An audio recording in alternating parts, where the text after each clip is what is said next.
Good evening. We are here tonight to talk about the preliminary findings and recommendations for Route 80 corridor study in Kingston. Um, this is the second meeting, followed by the Plymouth Route 80 corridor study last Thursday. Next page. So just a little bit about who we are, why do we conduct this corridor study? So OCPC served as a planning staff for Old County Metropolitan Planning Organization, in short, it's MPO. We also it's advised by OCPC JTC committee. So we regularly presented our corridor study data findings and the recommendation to both MPO and JTC entities. We are also responsible for transportation project initiatives and produce a transportation improvement program by closely working with MassDOT. So why do we conduct Route 80 corridor study? It was coming back about 3 years ago. Route 80 was identified as one of the high priority corridor in Old Colony planning region. This project has been made financially possible by UPWP program under MassDOT contract, project number 3600. Next, please.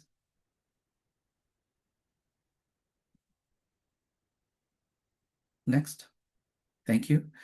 So let's start with a roundtable introduction, and we especially want to appreciate the town of Kingston, Val's assistance and guidance through the project corridor study. Val, would you be able to provide a brief introduction? Yeah, I just want to welcome everybody and thank everybody for coming. This is a study that we do have the opportunity to get a lot of support from Old Colony Planning Council, which is our regional planning agency, in terms of looking at local roads and looking at Route 80. We're doing an inventory of what's going on there and what needs we identify as we go through this study. So, oh, somebody's here. I just want to thank you and are we going to go around and introduce ourselves? Yeah, I'm going to thank you so much, Val. It's really mutual, and I appreciate all the help in terms of helping us provide the survey platform, and it was a great outcome from the initiatives. Let me go around the room and let everybody to speak and to introduce themselves. You could also mention what bring you here and what's your expectation, very briefly. So we have about an hour for the entire meeting, but we also want to hear from you.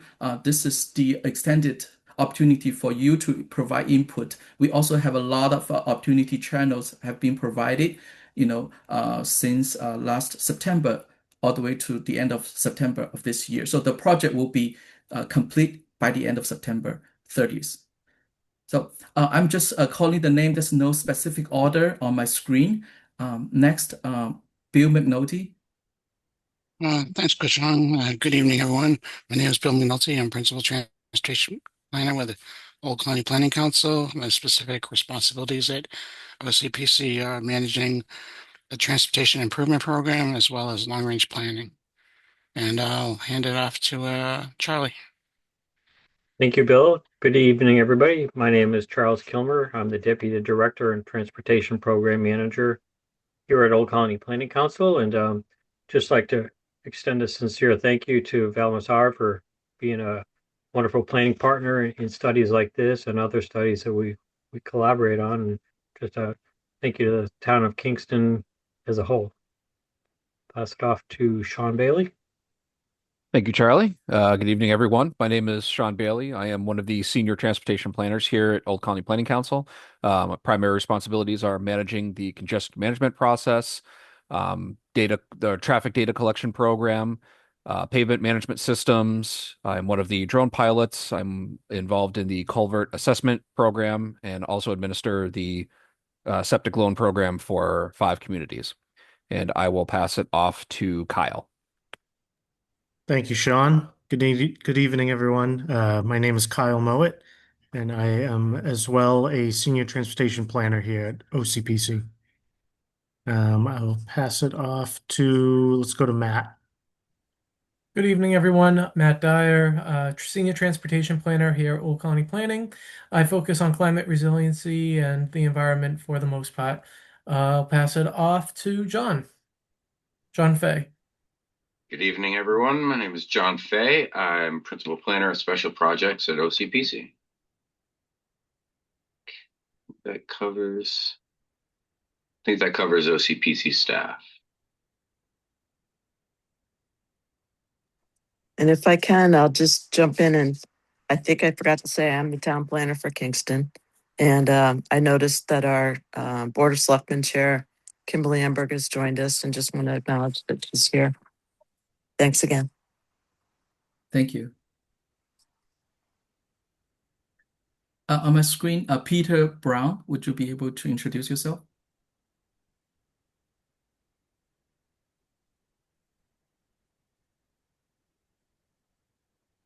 Okay, there might be some problem with the microphone. Paul Harris, would you be able to speak?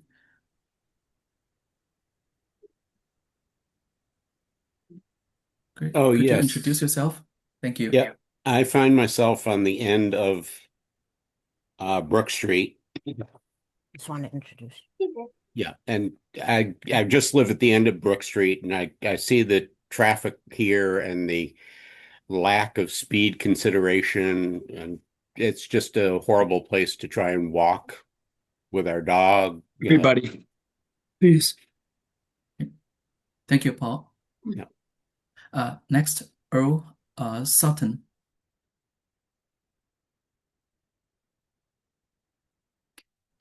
Next, Jimmy Powell. Hi, Jimmy Powell. I live at 51 Landing Road, but I check some fish passage infrastructure along Route 80 fairly frequently.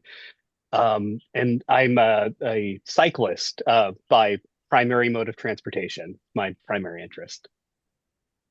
Thank you. Megan Hickey. Hi, my name is Megan Hickey. I sit on the town's Conservation Commission, the town's Open Space Committee, as well as the Community Preservation Committee. Thank you so much for joining us. Alicia Baker.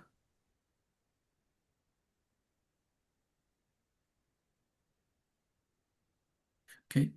Sue Giovannetti. Hi there, Sue Giovanetti. I am the CEO of the Plymouth Area Coalition.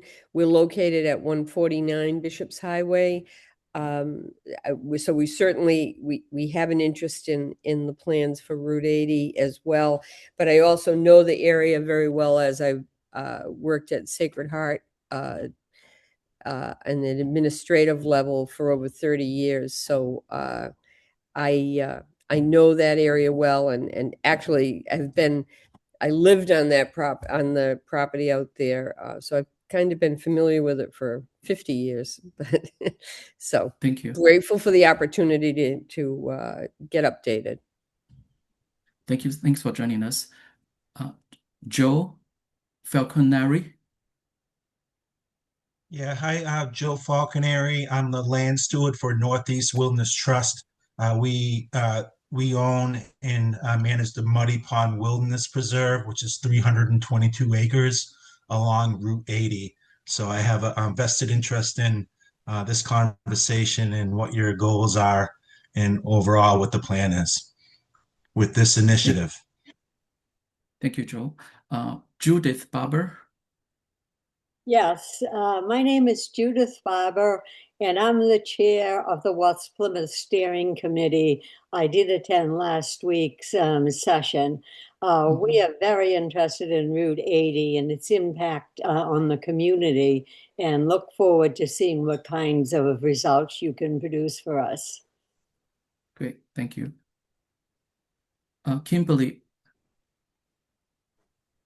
Hi there, Kim Emberg here. I'm chairman of the Board of Selectmen in Kingston. Also happen to live on Route 80, so just here to listen and participate in whatever way I can be helpful to you all and the community, and just learn more. Thank you for joining us. Pine.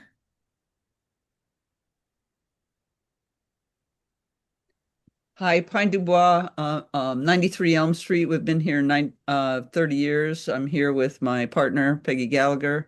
We have a lot of concerns, and I'm so grateful to all our neighbors and people involved along Route 80 for chiming in tonight. I look forward to the conversation. Thanks. Thank you for seeing you again. Ed Bilecki. Yes, hi, Ed Bilecki from 437 Elm Street. I'm right around the corner from some of my neighbors on the phone, and Peter Brown lives across the street from me.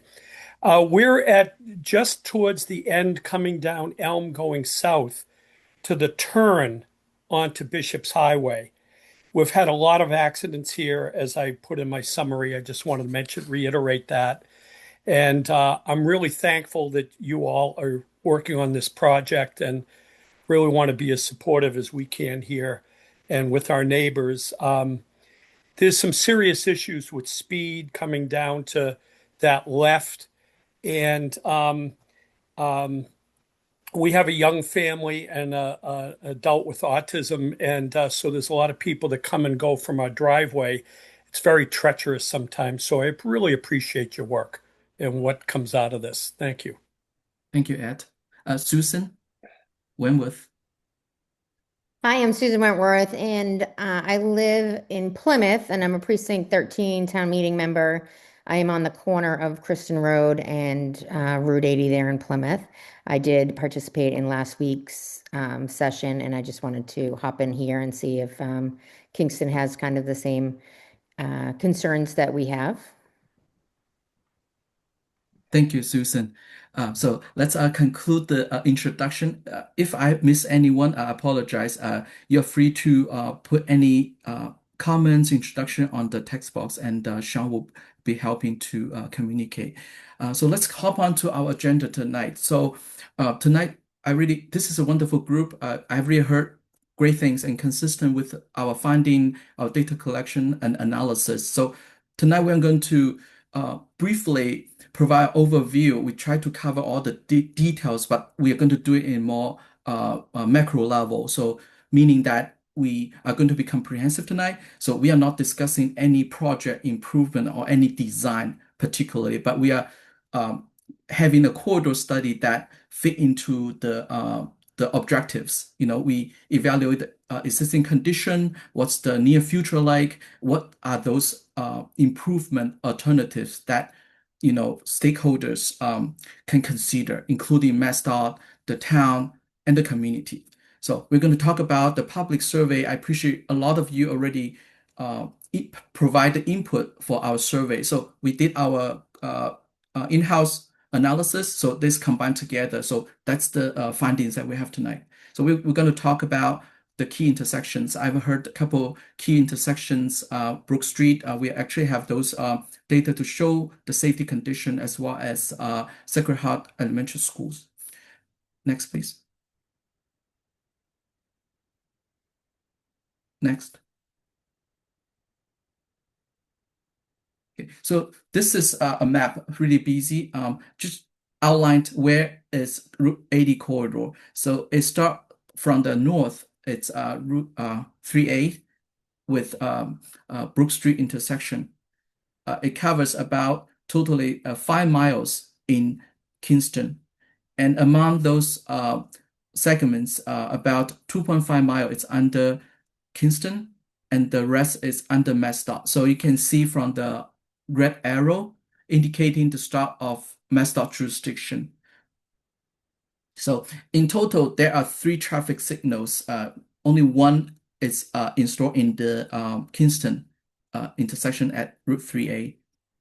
Multiple stops control, from the collector residential driveways directly intersect with the Route 80.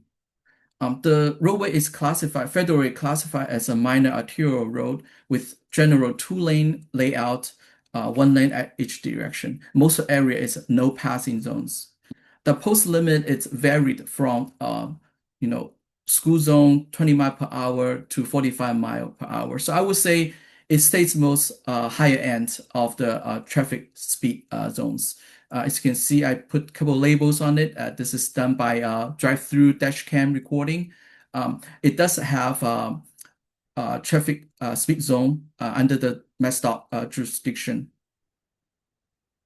Next, please.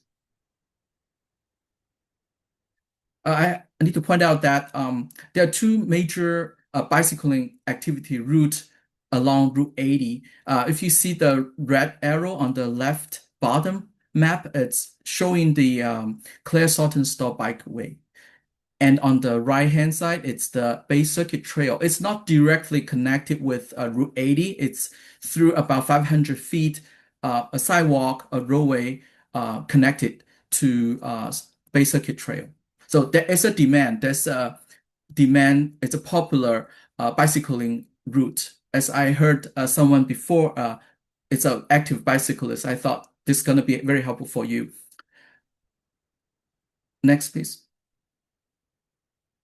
This is very macro level, overview for the corridor. So as you can see on my right-hand side, on the left-hand side, it's the basically land use. So it's covered a lot of green space, forest, wetland, if you would.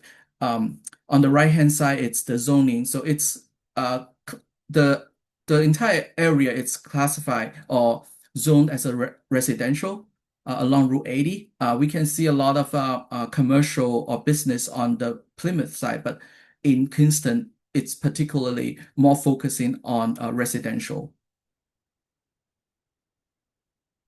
Next, please. So all this map can be found on the OCPC website. I provide a link on the text box. You could, review it after the meeting or during the meeting. Okay, so on this map, we really want to tell a story. What's the existing condition? What's the resource, related to, the environmental perspective. So there are a lot of parks, open space, river, Jones River, in the close proximity of Route 80. On my right-hand side is illustrate the sidewalk, where they are, and what's the river feature, what's the sidewalk presence.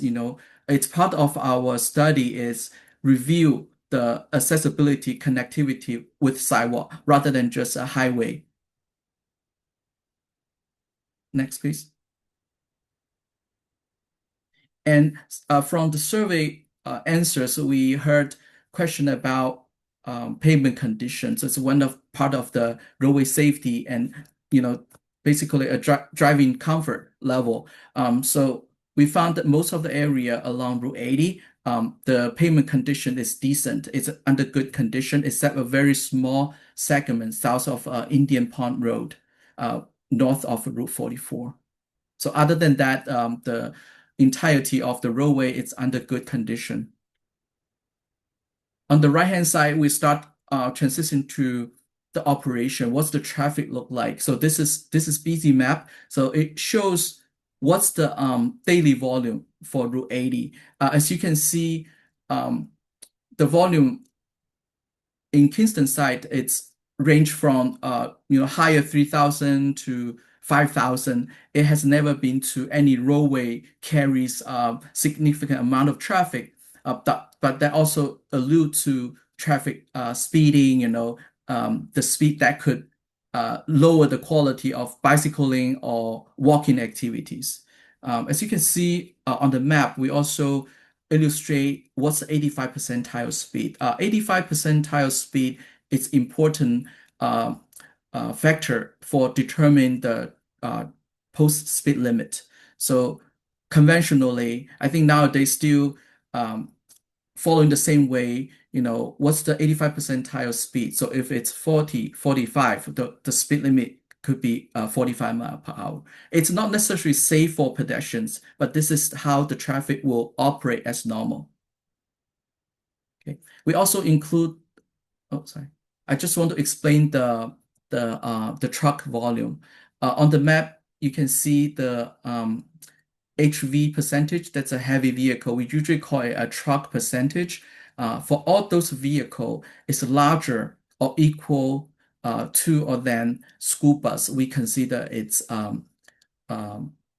trucks because it does present the size. It's larger than passenger cars. Usually it's 1.5 and above. Thank you. Next, please. So we talk about the data we collect. So those are the information provide the reference of our recommendation and also check the consistency between the input we received. So as you can see, the daily volume it's between the 3,000 to 5,000 range. So it does not necessitate any road widening. So maintain that volume with two lane, it's a possible long-term solution. Okay, we also collected the weekday and also weekend just to compare how does the weekend compare to the weekday. So we kind of have a full week perspective from the operational side. Next, please. We also collected the other transportation mode, including bicycling and pedestrians. So for the AM peak hour, so it's 7 to 9. It does present a little less on the bicycling or pedestrians, but in the PM peak hour, we collected the 4 hours, including the school activities. It presented to us that it is a popular route for bicycling activities. So it's part of the future transportation planning consideration. How do we safely accommodate the needs for bicycling and walking activities? Next, please. So this is kind of repeated a detailed table for the truck percentage at the major segments. For example, there's a very high truck activity at the Brook Street.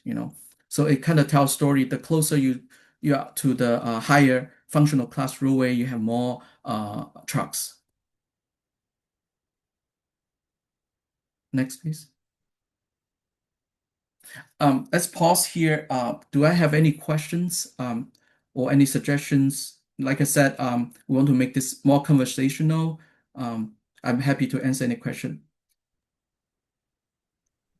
Okay. I have a question. Yes. I don't understand why the state or whomever it is, planning agencies, govern the speed limit on roads based on how fast people drive. If 85% of the people are driving dangerously, why make that the speed limit? It doesn't really sing for me when there's a state law that says coming down Elm Street from Main Street, crossing the Jones River, is 30 miles an hour. Nobody enforces it. And that's because there's a dangerous bridge there.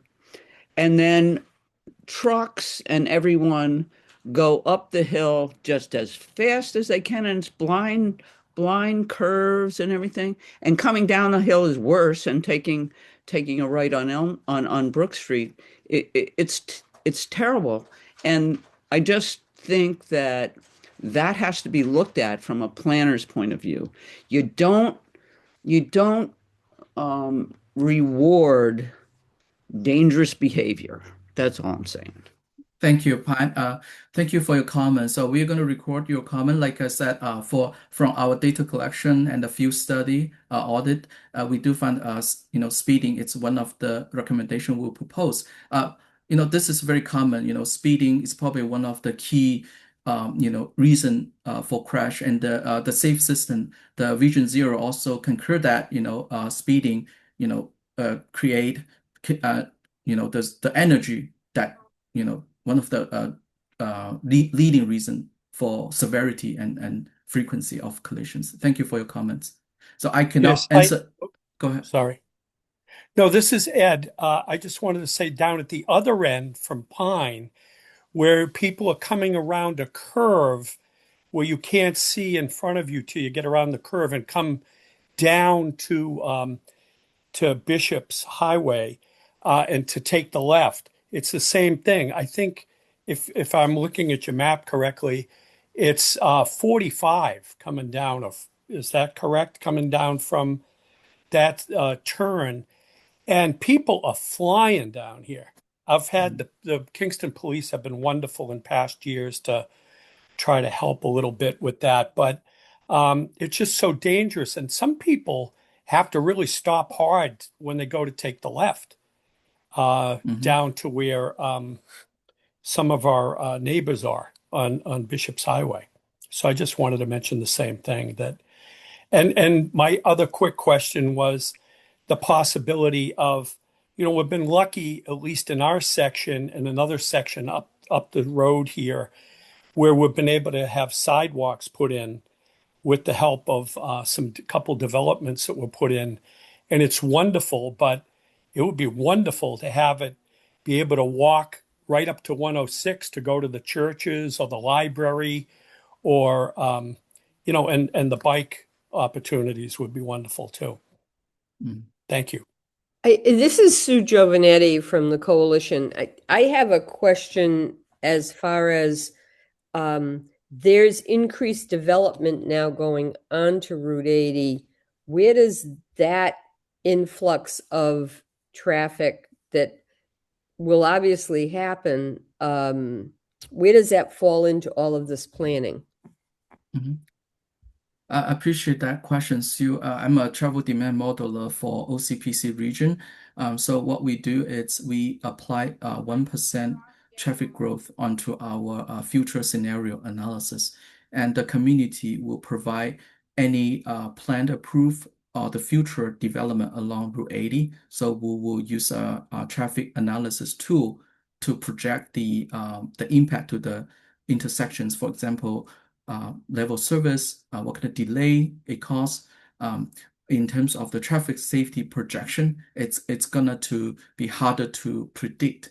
But like you said, when the traffic increase, the frequency of collision might happen. That's why we are taking a holistic methodology. It's like finding the where the collision occur, what the cause of the collision, and to find the alternatives for future improvements. So I hope I answer your question. Yeah, So we do include the future developments. I understand that, but I think like there is significant building going on at the Plymouth end of Route 80, right as we speak. And it looks to me that that's going to add significant traffic. So that's my concern, as I have a lot of families that are living on our property and children, and that property is treated pretty rural, and we know that when school gets out, the speed of traffic that goes by the front of our property is tremendous. So I don't know. I just felt it was important to articulate that. It is important. When we presented the Route 80 study for Plymouth, we did point it out the traffic congestion was regularly occur during the daily peak hours. So I want to ensure that that's part of our recommendation. You're looking into any intersection capacity improvement opportunities. So we did acknowledge that. Thank you, Sue. Yeah, if I can hop in on this too. From Sue's property there on Route 80, we have a lot of pedestrians that come through. There's a lot of people who are dragging wagons with kids on them and everything else to get down to the Colony Place and Market Basket area in order to do their shopping. And it's very dangerous. Thanks to the town of Plymouth and the Western Planning Committee, they have gotten sidewalks up to like where our house is on the corner of Kingston Road and Route 80, but it really needs to go further to the cemetery, like Sue was just talking about, and then also into Kingston and to that property. I mean, obviously, ultimately, the entire Route 80 needs it. And then also my concerns are whatever happens, and I know that this is an unknown, but we don't know what's going to happen with the Sacred Heart High School property there on the corner, and that can can contribute to a whole different, either pedestrian or biking or traffic issue in the future. Thank you, Susan.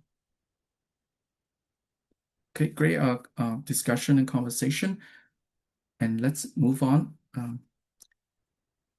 Sean, could you resume our slide? Great. So we did cover a lot about the issues along Route 80. So this is the planners. We like numbers. We like to quantify things and find a solution and recommendation we can use to justify them. So we received over 150 responses for the corridor survey. We translated it into English and Portuguese. We received all the responses in English. Again, we appreciate the town, the community, and the OCPC team to actively post the survey link to the resident, travelers, during the 4-month period. Thank you so much. So in Kingston, the pattern, the numbers, show a pattern of the traffic operation. So as you may not be surprised at all, the dominant mode of transportation is using vehicles. So over 93%, we're all driving. The single occupancy vehicle, almost 50%, almost half of them are just driving along. We do record about 2% bicycling as a primary mode of transportation, and another 2% is similar. It's a commercial vehicle uses. So we ask a further question because not many people just using one mode of transportation. Over 61 is still using their own vehicle, and over 30% are actually walking. I received the feedback from you. You actually walk a lot along Route 80. You want to see sidewalks. So this information, absolutely supported to that conclusion. Yes, there's a need for sidewalks. Over 7% are motorcycle use, and about 5% ride sharing. We asked about the primary purposes for trips, so that helps us, plan the roadway, what those peak hour occur in terms of capacity, safety, congestions. So almost 50% are shopping purposes along Route 80. There's Old Colony shopping area, and about 25% work trip, like commute, daily traffic. About 6% are for social visits. We asked about congestions. How strong do you feel about congestion along Route 80? Unlike a lot of other corridors that we study in the past, you can see the number is really low on the congestion side. Only 2% respondents answering, yeah, we do take some other route to avoid the regular congestion. From the survey result, we see some people use Route 44, use 3A or 3 for finding a faster route for their commute or their trips. About over 97% they don't seek alternate route at all. I saw Ed hands raised, and I appreciate you unmute yourself and thank you. I just had a quick question, that last one, because I thought it was a bit, I guess I had a little trouble with it in the sense that if there's really no, I'm not sure if you're going to certain places, there is no alternative route to take. I mean, from my house, I guess if I'm looking at it, taking it from my house to get, there is no alternative route. So I'm not sure, I wasn't sure how to answer that, to be honest with you. And I just wanted to clarify maybe what it actually meant or not. So I thank you for your question, I was Ed. confused. Sorry. No worries. So we do ask another question is what do you think it's the like congestion time? A lot of people answer AM and PM. So I think for those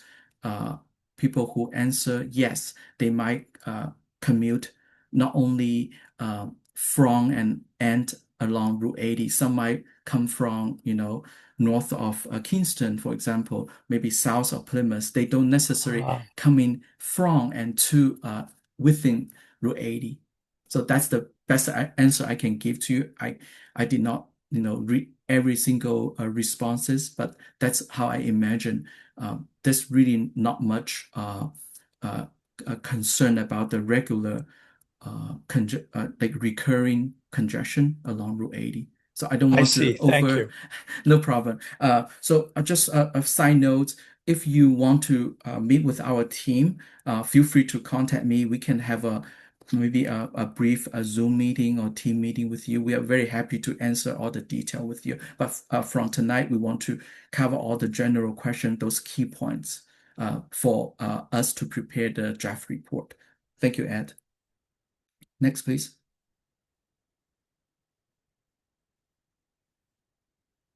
So for this question, we basically asking the respondents, what do you want to see for the future of Route 80? I know the land development question, it's very important for the town of Kingston, and we do receive a very diversified the result from these questions. And we want to emphasize that we are not changing any land use. We are just gathering the information allude to the development of the proposed recommendation. As you can see, probably more than almost half of the respondent, they will answer yes, no more development. This is a great, a quiet, resilient community, the roadway.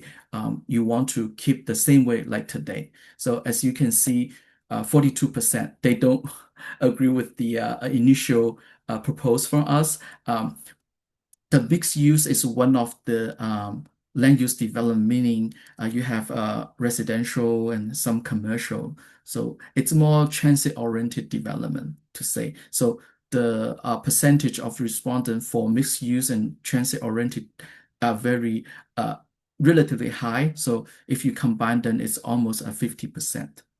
And all the answer that we receive, it's more for the same idea, same vision is, hey, no more developments. We want to see maybe a little bit residential, but definitely not like a big parcel, strip mall, that type of thing. So all this information will be included in our draft report. Also, we will post the survey result on the website that I posted on the text box. All information is anonymous, so your name will not be showing. You're only showing the result of your responses. So, and next, please.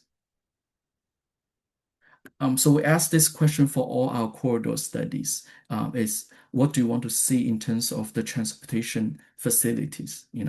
A great amount responded, yes, we want to see more sidewalks. We want to see slower traffic speed. And this is really consistent with all the conversation we had and the feedback we received. The speed control, how do we provide a safe speed along Route 80? So we acknowledge that, and this is the general direction for our corridor study. It's focusing on safeties. And none of the intersection on our list, the intersection that we study is under State 200, most dangerous location. But we are, like I said, we are taking a holistic method. We do not want to see any, injury collision, less property damage collision. That's what we are heading. So in order to do that, it's taking a collaboration from multi-level of agencies and, obviously the community support. Applying for a speed reduction, it's gonna to take a formal process.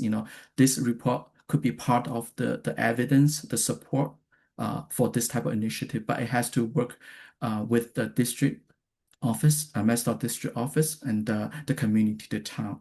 So, but I'm not going to overtaking the finding for Route 80 corridor study. We, as a team, OCPC team, will continue working with the community, the towns, and the MassDOT District 5. We will have a follow-up meeting with them and see what would be the potential steps to achieve improving Route 80. Next, please.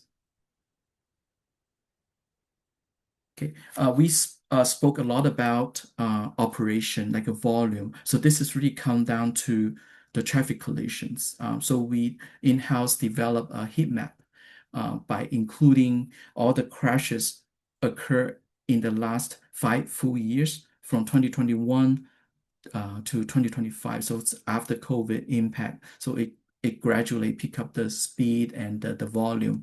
So we developed this map. So as you can tell in Kingston site, the most dangerous intersection is Route 3A intersection, including the second Brook Street intersections. And along Route 80, we have crashes, pretty evenly distributed along Route 80. And then another focus area is a Sacred Heart Elementary School. I did prepare a table to illustrate the details of those collisions. And so overall, over 164 collisions. So some under report. So this is not trying to give you all the collision, all those close calls collisions occur along Route 80. As you leave or travel close there, you might see more often some of the close calls collisions. I want to finish this slide. I will answer Pine the was question if I could. Thank you. Thanks so much. From the river on the northernmost part of the line to Brook Street is not Route 80, and I see that you have it marked. Is that something that we can talk about, or I don't know. Could you be more specific of your question? So where the green line for the Jones River is, that leads to the big hot spot on Main Street and Brook Street, and you have Elm Street coming down from Main Street, you have that highlighted as a crash area and to Brook Street. And I'm just not sure why. I mean, I would love to include that part of Elm Street, but I haven't because it's not technically Route 80. Yeah, I appreciate your question. I appreciate that you love I included the collisions beyond the Route 80 scope. But this is a perfect question. So for all the intersections, we have a concept called functional area of intersection. So if anything related to the design of that specific location, as a general practice, we include a certain distance from the intersection, so it's related to that intersection. So I think this is a perfect example to illustrate the safety condition for Route 80. We could go beyond 200 or 300, but we decided to include 500 just to tell a story. Really try to explain why it's dangerous. We are not only limited to Route 80. If I only include Route 80, it's gonna be shortage of the depth of the analysis of Pine. If you are looking for other collision patterns of frequency, I'm very happy to speak with you maybe on a separate meeting and Elm Street. Maybe I believe OCPC team did complete landing road safety audit, I think a few years ago. I still remember that.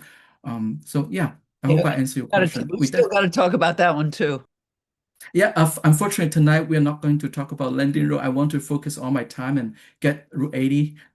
Like I said, yeah, welcome to get in touch with me. I can provide our previous road safety audit. I know town is very active and helping in the process as well. We definitely, I'm definitely happy to speak with you again. Thank you, Pine. So let me finish the collision diagram. I know most of you live close or along Route 80. I just want you to see this and where are those collision occur. We don't want to see angle crashes. We don't want to see single vehicle crashes along Route 80. During the 5 years, there is a record of 60 collisions, related to single vehicle. Excuse me. So it's an indication for speeding and also driver attentiveness. 42 rear-ended also could lead to resulting from speeding issues. Angle crashes, we have 32 collisions. Those are usually related to the intersection geometric design. For example, side distance. I remember one of the participant also mentioned about the side distance and the Y curve. Those type of issues. We did a drive-through dash cam recording. We also went out to the field, to conduct like field study. We do have those record. We do have those. We will prepare a draft report with all those details.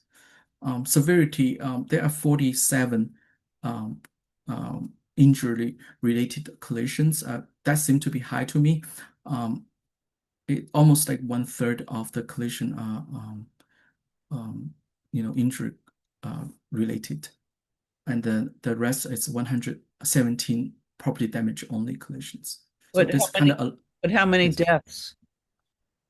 We do not record any death along Route 80 for the 5-year period. Well, we've had 2 in front of us, so thanks. In front of Route 80. Sorry, 83 Elm Street, across the street from us, there have been 2 deaths, one a motorcycle and one a car. Okay. Yeah, I definitely would be happy to follow up this if it's within the 500 feet from along Route 80. We definitely will include it.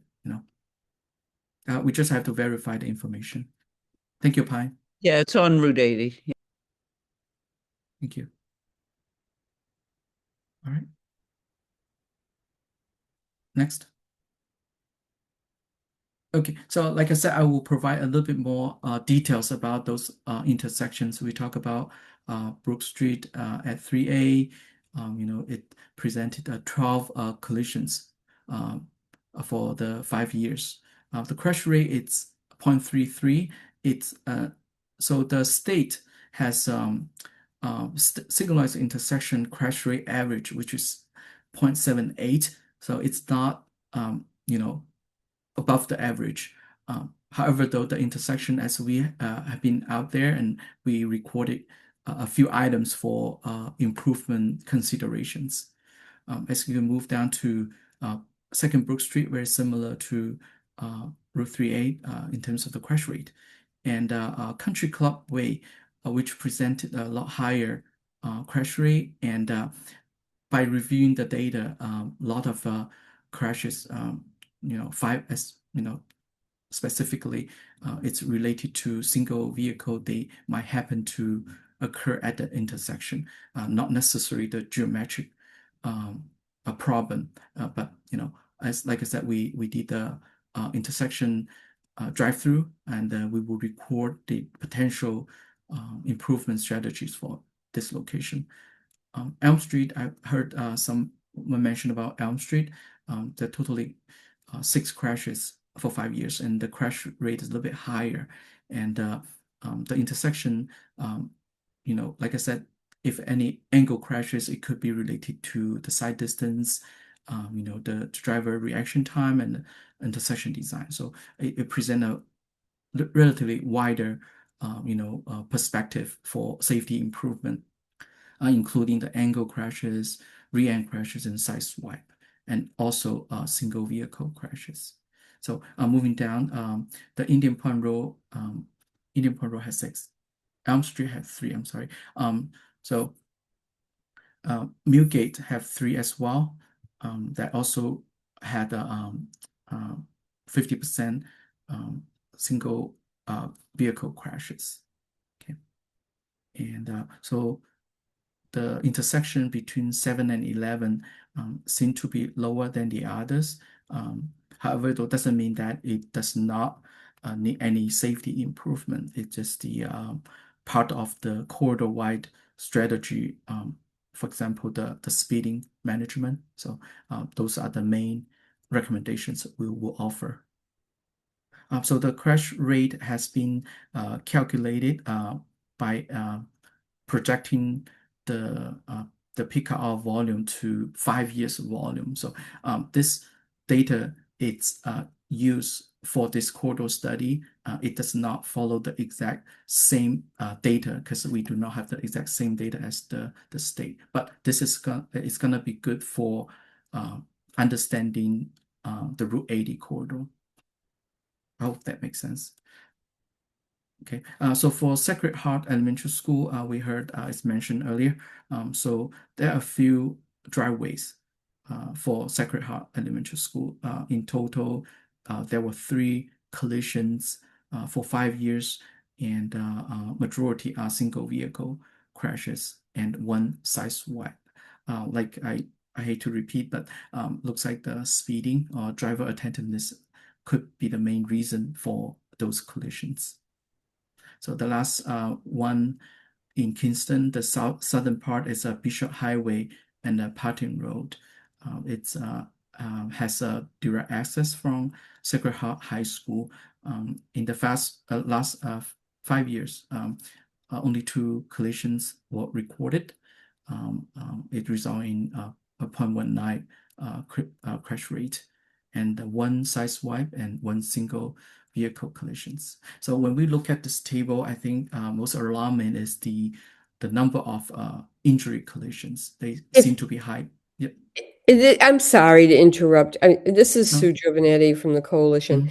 Just as a point of, just a remark, when you made the remark about at Sacred Heart High School hasn't been operating for like probably 5 or 6 years anyway.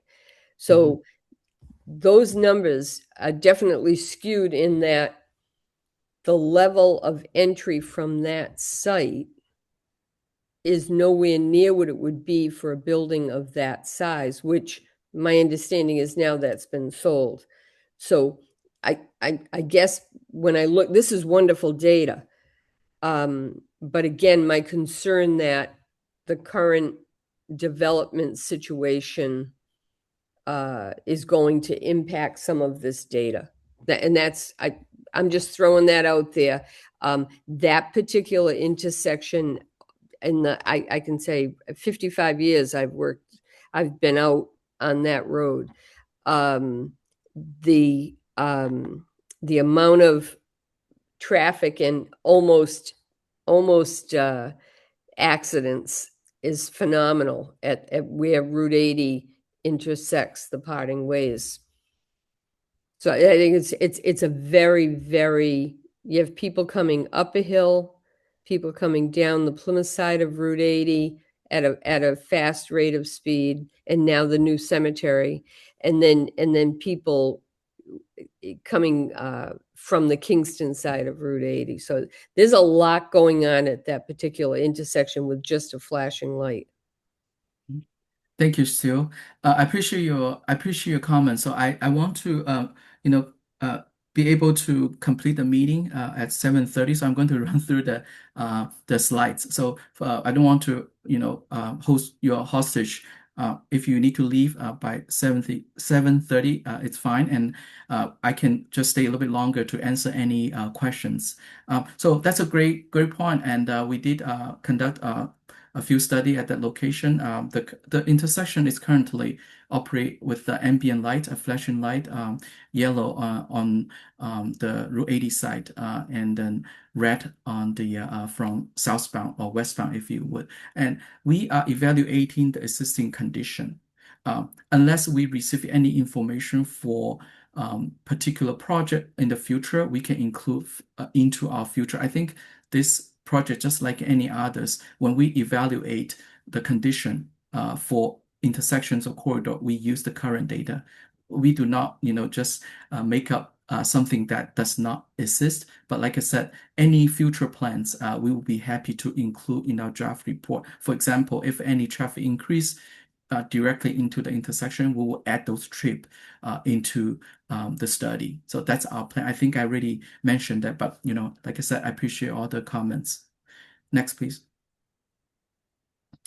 So this is fairly quick and brief. So with all the findings, feedbacks, conversations, meeting notes that we took. So this is the very general strategies for improving Route 80. If we consider all of them, Route 80 will be a lot safer and more efficient. So starting from the access management strategy, it's basically telling, where are those driveway spacing, the design, the width of the driveway could directly impact the operation for corridors. It could be driveway redesign or narrowing down, eliminating all those any side distance issues. So this is general, but not specific to any locations. Another thing is the environmental protection. We have a lot of open space, green space, forest, park, trails, rivers. They are very important elements for Route 80. So we have a team that with a few member of us, Sean, Matt, Kyle, and John, they are working actively in assessing the COVID conditions. So be part of the corridor study. Those will be recorded, what those are, the bridge or culvert conditions, where are location that need repairs or under, poor conditions. And traffic calming, I think I do not need to repeat that. We discussed a lot about that. Speeding, it's the leading cause for collisions from the data, from your experience, from the feedbacks. So how do we better manage the travel speed? It's not fair for someone just drive faster than the others, and it's just the whole it's a system. So how do we start from regulatory, speed limit, and then, like I said, this is a formal process, and it's going to take a collaboration and coordination, from state, the level and community level, and the OCPC team will be happy to, provide some facilitation, and as part of the corridor study, it's a good supporting material. Next, please. So this is almost, parallel to what we discussed earlier, the roadway maintenance, like any location that have a poor pavement condition, considering reconstructing, also at the same time, when we do a resurfacing project, it might be good to consider, any intersection improvements, any sidewalk installations, we are not committed to any project, but this is the general strategy for improving Route 80. We talk about the intersection capacity or roadway capacity, especially in the Plymouth side. This is how we get together, using the tools to quantify, those locations. For example, when the intersection has a higher left turn lane, left turn movements, that might need additional lane or extended the green light. If there's more like head-on crashes, it might need to extend the yellow light or red light clearance. Another thing we might not speak as much as speeding, it's the bicycling and pedestrian connectivity accessibilities. We did not find any rapid flashing beacon. Usually it's installed for crosswalks. A couple location along Route 80 was installed with the crosswalk, the ladder crosswalk, but no other rapid flashing beacons or hogs being installed. And last but not least, so evaluation, heavy vehicle exclusion. We don't believe that any exclusion would be made along Route 80, but many, other local road, like leading to the residential area, might be a good candidate for truck exclusions. Next, please. Okay, I want to pause a little bit. I know we are almost running out of time. Is there any questions? I have a question. Yes, I have a question. Judith Barber, West Plymouth Steering Committee. If you follow Route 80 into Kingston at the northeast corner of Route 80, that's an incredible intersection with Route 3 going there, with Route 3A, the road coming from the town right in, with that whole section. It is so dangerous, and the turning movements are very, very hard to gain access to the area. Will this study include ramifications from this situation? Hi, Judith. Thank you so much for your comment. Are you referring to Second Brook Street at 3A?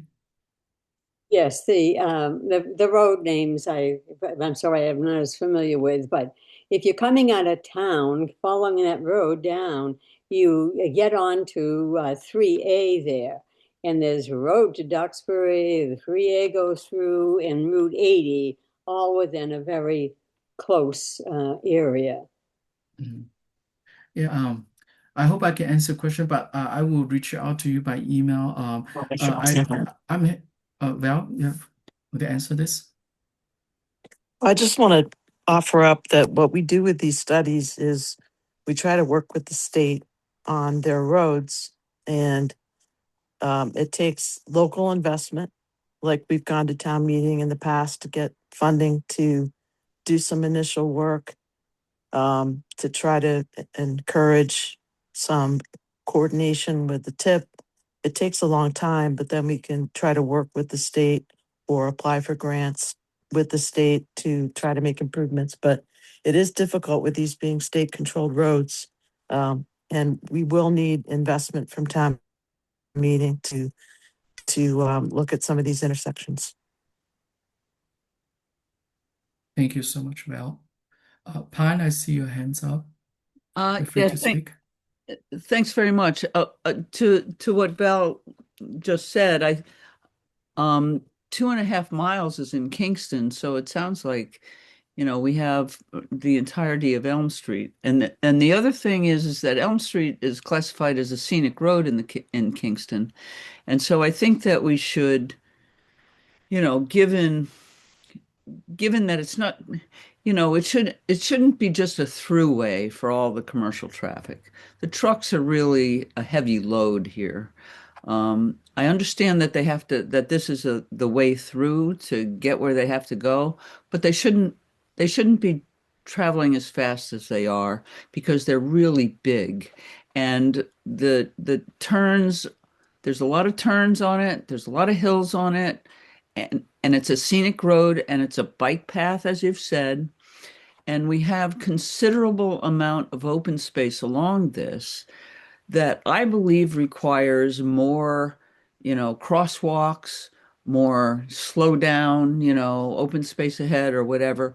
There's a lot of animals. There's a lot of, I've had there are deer and turkeys all over the place, And I think we need to give consideration to the natural environment as well as the well as the water quality. So the Wildlands Trust has land along there. We have fish monitoring stations along Route 80. We have Sampson Park. We have the Bay Circuit Trail. We have the Scenic Road. We have a path from, Silver Lake coming through Tall Timbers and onto Route 80 to Bishop's Highway. We have the state park. We have the Northeast Wilderness Trust. We have the Native Land Conservancy. All of these spaces are really important to the community. That's why we have them. And they're linkages to Plymouth. And they're important for that reason. And I really feel like that's being ignored in this study and that it needs to be uplifted. I believe that the conservation agent, Matt Pinella, was going to do a storyboard on all the open spaces. I haven't seen that. If he has, great. If he hasn't, we will provide one to you that I think will help identify where the possibilities of those remarkable signages, I will say, should be, and slow down the traffic so that we can everybody can live in peace, so to speak. Guo Chung, if I could just chime in real quick. Yes. Just to Pine's point, about all the open space and natural resources that are along Route 80. For this presentation, it's just a very high level presentation about what is along Route 80. And I'm actually writing the environmental chapter, Pine, and I do have all the open spaces listed in our chapter. So Although we didn't go in depth in this presentation for it, it is something that we are studying. Well, if I could take a look at that and make sure you got them all, I'll be happy about that. Thanks a lot, Matt. Sure, I'll reach out to you tomorrow, next week about that. Thank you so much, Matt and Pine. So I have another hands up, Paul Harris. You're free to speak. Yes, I just wanted to comment about all the intersections coming together at the end of Route 80 and Route 3A. I wonder if some of the collisions down that end where I am involve the complete disregard of red lights. I have seen so many people fill that intersection and proceed through red lights, including many town vehicles. I think there needs to be some issue with enforcement, not just improvement, but enforcement of what's going on in places like that. Thank you, Paul, for your comments. Ed? Yes, thank you. I had first of all, total agree with Pine, and we have lots of turkeys, foxes. We have turtles right up the street crossing a lot, and people are at such a speed, even if they see them, they can't stop. And we've had a lot of casualties here in the 30 years I've been here. I mean, every season. And I think, my granddaughter who lives with us, who's 11, has asked if I could help her even consider signs at the highway department, but that's a separate issue. My real question was on your key intersection data. I did not see Elm Street Bishop's Highway intersection on that list. And is it because there's no light or stop sign here as of now? Is that why it's not included? Because there's serious stuff at this intersection. Taking the left towards, taking a left off of Elm onto Bishop's Highway, or going straight to Plimpton.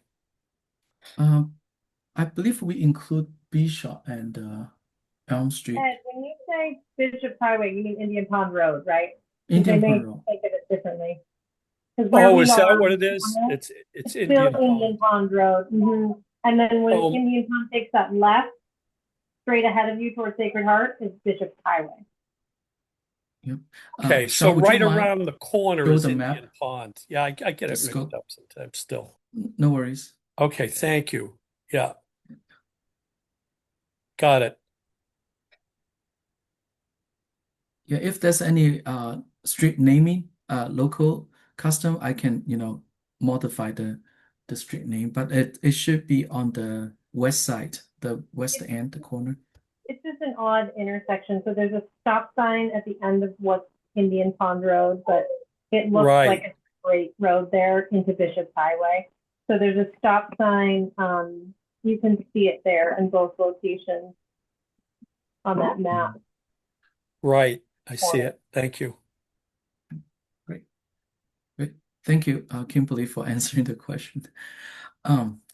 Thanks, Kim. Sean, could you resume the slides? So I just want everybody to know this is really, still early stage for the draft report. So our team will be busy in preparing the draft report, speaking with, the community, with MassDOT District 5. They have been very active, in supporting our study. So in August, we will release the draft report for peer review, agency review, make sure all, the ends and the, are correct, and make sure all any warrant evaluation that need from our part, we will provide that. And like I said, we'll be busy in meeting and discuss the findings and more formally, what are those issues, what are the solutions. We might be able to, have some further engineering study, but it's gonna be a coordination with other agency. So like I said before, the project will be completed in September 30th of this year. At that time, the report will be released on our website, and you still have a chance to review it. And during the time, between now to September, you are always welcome to get in touch with us. If you want to meet with us virtually, in person, we can come out to meet you, or we can have a conversation virtually. I'm going to have my contact information, even though really it's a teamwork from OCPC, everyone from OCPC team. So next slide. Okay, yeah, I did edit the intersection that we have discussed about Route 3A intersection, and next is Second Brook Street, just to illustrate the condition out there as today. And the last, yep. Okay, so this is my contact information. As you can see the text, I have included the website link as well. There are a lot of good information on the website. Megan, I see your hands raised. Oh, yeah, I just have a question. Is there going to be a meeting or a future meeting where it's going to be discussed if any changes will be made to any intersections, as in like no right on red or right turn only, or any type of improvements like that in the future? So any design, no, any engineering related the proposal or the plan or discussion will not be part of this study, but we will provide alternatives, recommendations. For example, if we see left turn needed, or yellow clearance time or red clearance time, and we will provide in this report. But for any design or construction that gonna to take a different route, it has to be engineering study. But like I said, in this report, we will provide the recommendations at the level of corridor planning study level, like capacities. We have in-house software that help us to identify any capacity related, even for the stop control intersection. Sometimes, like at the stop control, you have excessive delayed making left turn, at the signalized intersection. In this case, it will be 3A, the delay related to Route 3A, as our, preliminary finding is, the delay at the 3A might not be just at the intersection. It might be, aggravated by the adjacent, the ramp to 3A, to Route 3. Also, the landing road, it's a system there. It's may not be just Route 3A intersection in our study area. So I hope I answer your question, but the corridor study, will include the recommendation for geometric improvement, signalizing, that type of thing, but it has to be through engineering analysis. Thank you, Megan.